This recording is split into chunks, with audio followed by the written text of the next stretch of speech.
gave it a fresher take, a fresher sound para sa tone naman ng particular show na yun. So, ganun lang. No controversy there whatsoever. Correct. Yes. At bakit umaga? This project was conceived, developed, and produced for that particular time slot. It was never, from the start, yun ang gusto ng management. That if in case naalala nyo, doon unang nag-iba yung landscape ng morning television when we introduced Kilig with Be Careful With My Heart. So it is an equity, it is a very important market, yung viewers ng umaga na gusto ng love, ng gusto ng kilig, ng gusto ng romance. So from the start, alam ng mga artista, alam ni Eric Chadadel that this project was conceived for the morning time slot. Okay, thank you. Ang last question ko kay Karen. Karen. Reyes. Karen. Gusto na lolo mo. May kapatid ko si Gina. May tatanong ako. Gusto kong malaman kung nag-exchange notes sila ni Eric tungkol sa pagkakaroon ng foreigner boyfriend. What do you mean? Nag-compare notes? Manay? Nag-exchange. Nag-exchange notes? Advice. O, nag-exchange notes? Nag-exchange notes? Ano po, ang nangyayari po, kasi tita meron po. Alam mo, hindi ako malisyoso po.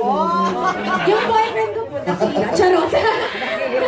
Hindi po. Meron po kaming Viber group na kung saan, syempre kami close rin po kami na personal. So, pag merong mga, halimbawa po ako, mahilig ako mag-share na, minsan po regarding sa script rin po, yung mga insights, pinapayagan rin po yun nila direct. So, which is good.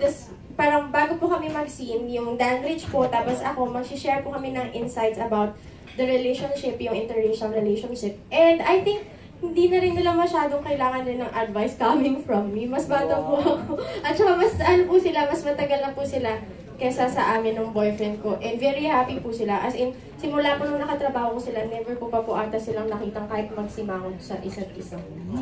Last na rin. Opo. Nag-aartista rin kayo. Ay, hindi po. May lady rin to, Manay. Andito si Jowa Yung, ang kaya nga nagtatanong kasi nakita na yan na. Opo, hindi po siya nag-aartista. Nakita mo na pala, Manay, nagtatanong ka pa. Kaya nga tinatanong ko. Hindi po. Alam ko, isang Australiano. Yes po, Australian po siya. And andun siya, hindi nila nagpakas na dun si Karen. Yun po, hindi po siya nag-aartista. Meron po siyang trabaho sa Australia kasi long distance rin po kami. Ako long din ba, Sige, thank you. Anyway, ayan. Thank you po. Okay, so wala namang tatanong. Okay, with that, maraming salamat po. Okay, magpaparaffle tayo pero maraming salamat sa mga sponsors natin ngayong araw na sumuporta sa Be My Lady Press ko. Ayan, ang hashtag BML Mix the Press ang ating hashtag. At thank you sa Doña Maria Chubi Rodel Messina Lumbang of RML Enterprises, Jing Moniz, Dr. CRP, Blue Drink, Aficionado, Happy Tote Bags, Walkabout, Think Inc., Instaglow, Paper Kiosk, Sweet Kiss Cupcakes, Pink Bread, Caramel Boutique Cupcakes, CLA Clothes Line, Fabulous Blooms, Sweetness Overload, Candies and Cupcakes Buffet, Tea Toms.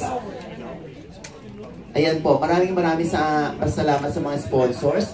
At syempre, parting shot from the cast of Be My Lady.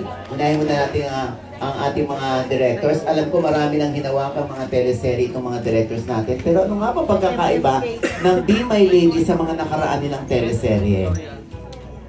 Ayun po, sana po manood kayo ng Be My Lady sa January 18. Tulungan niyo po kaming mag-promote.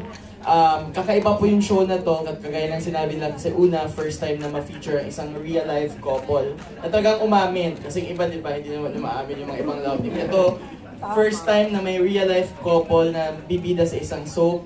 And then, sobrang light niya, real niya.